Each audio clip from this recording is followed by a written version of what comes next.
السلام علیکم ورحمۃ اللہ وبرکاتہ۔ کیسے ہیں آپ سب؟ امید کرتی ہوں کہ آپ سب اچھے ہوں گے، اللہ تعالیٰ کے حفظ و امان میں ہوں گے۔ آپ سب بھائی بہن کا بہت بہت شکریہ ہمارے چینل پہ آنے کے لیے، اور آپ سبھی کا بہت بہت شکریہ کہ ویڈیو کو لائک کرتے ہیں اور ہمیں کامنٹ کر کے حوصلہ افزائی دے رہے ہوتے ہیں۔ آپ سبھی بھائی بہن کا بہت بہت شکریہ۔ تو آپ سب جو بھی بھائی بہن بالکل بیسک لیول سے اردو پڑھنا سیکھنا چاہتے ہیں سیکھ سکتے ہیں آسانی سے۔ تو اب ہم پڑھ رہے ہیں رواں، اور رواں میں اگر آپ سب کو کوئی بھی دقت لگے، کوئی بھی پریشانی ہو سمجھنے میں، تو آپ سب کمنٹ کرنا نہ بھولیں۔ تو ہم پڑھ رہے ہیں رسول عربی صلی اللہ علیہ وسلم کے بارے میں، اور یہ کتاب کا نام بھی ہے۔ تو یہ ہمارا سبق ہے دشمنوں کا ظلم اور مسلمانوں کی ہجرت۔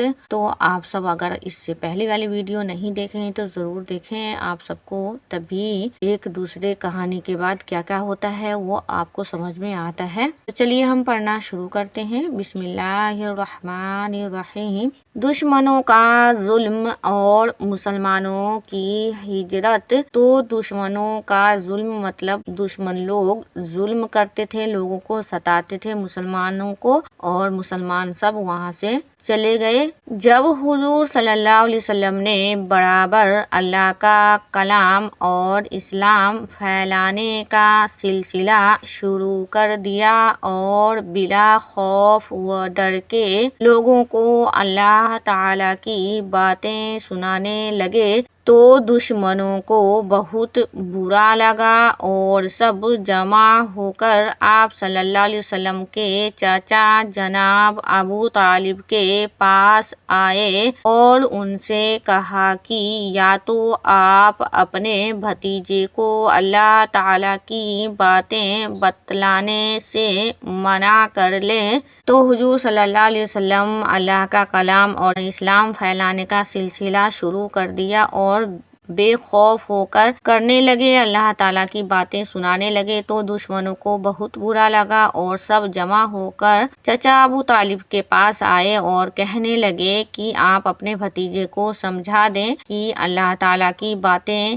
بتانے سے منع کر دیں، یا ان کی طرفداری نہ کریں، یا تو آپ اللہ تعالیٰ کی باتیں بتانے سے منع کر دیجئے اپنے بھتیجے کو، یا پھر ان کی طرفداری کرنا آپ چھوڑ دیجئے۔ یہ لوگ کہہ رہے تھے، جو لوگ آئے تھے آپ صلی اللہ علیہ وسلم کے چچا کے پاس۔ اب آپ صلی اللہ علیہ وسلم کے چچا فرما رہے ہیں کہ نہ میں اسے منع کروں گا اور نہ اس کی طرفداری چھوڑوں گا، جو اس کا جی چاہے گا وہ کرے گا۔ ہاں، اگر وہ کسی کو تکلیف دے گا یا بری باتیں کرے گا تو البتہ میں اسے منع کروں گا۔ آپ صلی اللہ علیہ وسلم کے چچا ابو طالب بولے کہ میں اس کو منع بھی نہیں کروں گا اور نہ ہی اس کی طرفداری کرنا چھوڑوں گا، جو چیز چاہتا ہے اس کا وہ کرے۔ ہاں، اگر کسی کو وہ تکلیف دے یا بری باتیں کہے تو میں اسے منع کروں گا۔ دشمن جناب ابو طالب کا جواب سن کر مایوس ہو گئے۔ تو جو دشمن لوگ تھے وہ چچا ابو طالب کی باتیں سن کر جواب ملا جو، تو وہ اداس ہو گئے، مایوس ہو گئے۔ ہمارے سرکار صلی اللہ علیہ وسلم برابر اسلام کی اشاعت میں لگے رہے، اور مکہ کے لوگ حضور صلی اللہ علیہ وسلم سے محبت کرنے لگے۔ تو آپ صلی اللہ علیہ وسلم برابر اسلام کی اشاعت میں لگے رہے، اور مکہ کے لوگ آپ صلی اللہ علیہ وسلم سے محبت بھی کرنے لگے، اور ان کے بتائے ہوئے راستے پر چل پڑے۔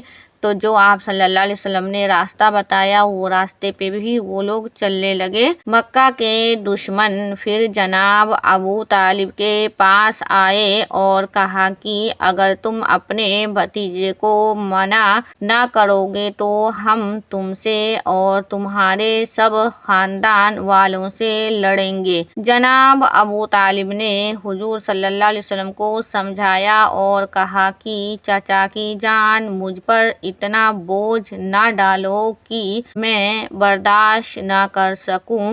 دشمن لوگ پھر جناب ابو طالب کے پاس آئے اور کہا کہ اگر تم اپنے بھتیجے کو منع نہیں کرو گے تو ہم تم سے اور تمہارے خاندان والوں سے لڑیں گے۔ تو پھر چچا جان نے آپ صلی اللہ علیہ وسلم کو سمجھایا کہ اتنا بوجھ مجھ پہ، جیسے کہ لوگوں کا تانا کہ نہ کرو، کہ میں برداشت نہ کر پاؤں، یہ لوگ بہت خفا ہو رہے ہیں اور کہہ رہے ہیں کہ ہم لڑیں گے۔ تو چچا ابو طالب آپ صلی اللہ علیہ وسلم کو سمجھانے لگے اور کہنے لگے کہ یہ لوگ بہت خفا ہو رہے ہیں اور کہتے ہیں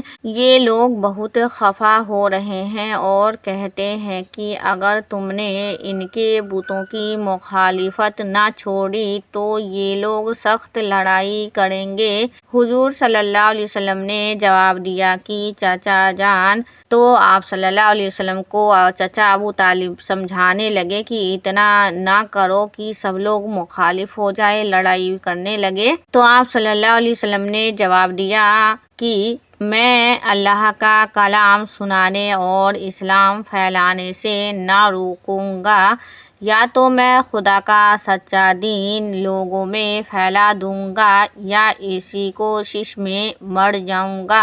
تو آپ صلی اللہ علیہ وسلم نے اپنے چچا سے یہ جواب دیے کہ میں اللہ کا کلام سنانے اور اسلام پھیلانے سے نہ رکوں گا، یا تو میں خدا کا سچا دین لوگوں میں پھیلا دوں گا یا اسی کوشش میں مر جاؤں گا۔ ابو طالب نے اپنے پیارے بھتیجے کا اتنا مضبوط ارادہ دیکھا تو کہا، اچھا جاؤ تم اپنا کام کرو، جب تک میں زندہ ہوں تمہیں کوئی کچھ نہ کہہ سکے گا۔ جب مشرکین نے دیکھا کہ حضور صلی اللہ علیہ وسلم کسی طرح نہیں مانتے تو انہوں نے آپ صلی اللہ علیہ وسلم کو ہر طرح تکلیفیں پہنچانی شروع کی۔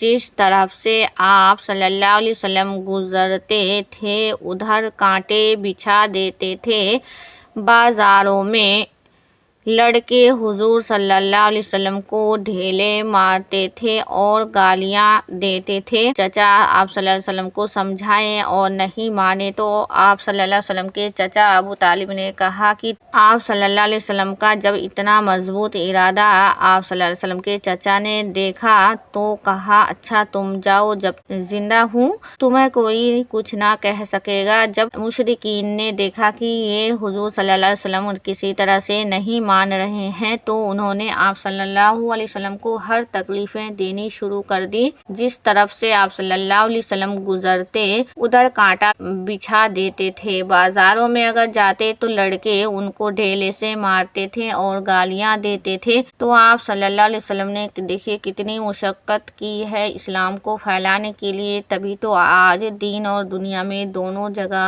آپ صلی اللہ علیہ وسلم کے بول بالا ہے۔ تو اللہ تعالی ہمیں آپ صلی اللہ علیہ وسلم کے بتائے ہوئے راستے پر چلنے والا بنائے، آمین ثم آمین۔ آپ سب بھی آمین ضرور لکھیں۔ ملتے ہیں ہم آپ سبھی سے انشاءاللہ اگلی ویڈیو میں، اور یہ ویڈیو زیادہ بڑی ہو جائے گی اس لیے ہم 2 پارٹ کر کے بنا رہے ہیں۔ آپ سب بھائی بہن اپنا خیال رکھیں، اللہ حافظ۔